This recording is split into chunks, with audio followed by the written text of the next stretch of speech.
अमीरन जो ग़रीबन सां वॾो आचाह मेहड़ में। अमीरन जो ग़रीबन सां वॾो आचाह मेहड़ में। चवनि था तूं चरियो आहीं किथे आठाह मेहड़ में। अमीरन जो ग़रीबन सां वॾो आचाह मेहड़ में। अमीरन जो ग़रीबन सां दफ़न मेहड़ जी मिटीअ में सवे आलिम अदीब आहिनि।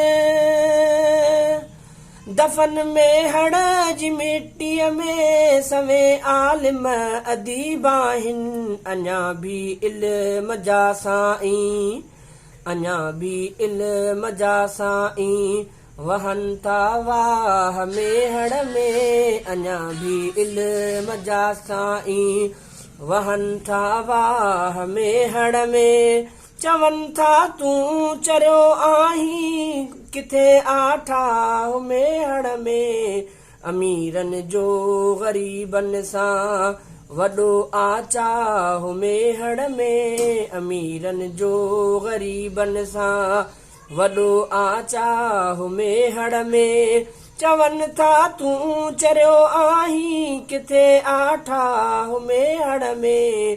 अमीरन जो ग़रीबन सां मञा थो मां भला आहिनि कराची लाड़ काणो पर। मञा थो मां भला आहिनि कराची लाड़ काणो पर। असां जहिड़नि फ़क़ीरनि जो अदा आसाह मेहर में। असां जहिड़नि फ़क़ीरनि जो अदा आसाह मेहड़ में। चवनि था तूं चरियो आहीं किथे आठाह मेहड़ में। अमीरन जो ग़रीबन सां वॾो आचाह मेहड़ में। अमीरन जो ग़रीबन सां अदा गर्मी त सखर जी घणी मशहूर आहे पर। अदा गर्मी त सखर जी घणी मशहूर आहे पर। महीने जून में ॼणका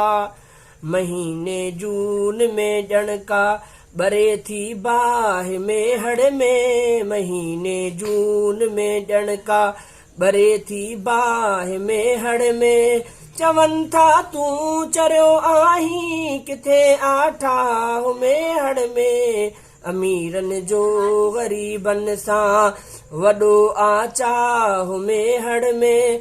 चवनि था तूं चरियो आहीं किथे आठाह मेहड़ में।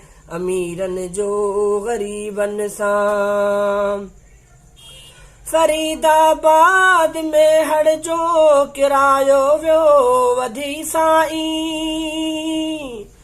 फरीदाबाद मेहड़ जो किरायो वियो वधी साईं। इहा मूंखे ॾिनी हुई दाह इहा मूंखे ॾिनी हुई दाह हिकु हमराह मेहड़ में। चवनि था तूं चरियो आहीं किथे आठाह मेहड़ में। अमीरन जो ग़रीबन सां वॾो आचाह मेहड़ में। अमीरन जो ग़रीबन सां ग़ज़ल तरह पढ़ी अख़बार में माण्हुनि चयो वेठे। ग़ज़ल तरह पढ़े अख़बार में माण्हुनि चयो वेठे। मुजाहिद जी हली पेई अदा साराह मेहड़ में। चवनि था तूं चरियो आहीं किथे आठाह मेहड़ में।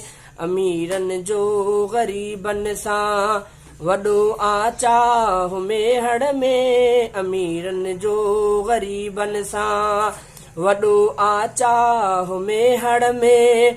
चवनि था तूं चरियो आहीं किथे आठा मेहड़ में अमीरनि जो ग़रीबनि सां किथे आठा मेहड़ में अमीरनि जो ग़रीबनि सां वॾो आठा मेहड़ में चवनि था तूं चरियो आहीं किथे आठा मेहड़ में अमीरनि जो ग़रीबनि सां।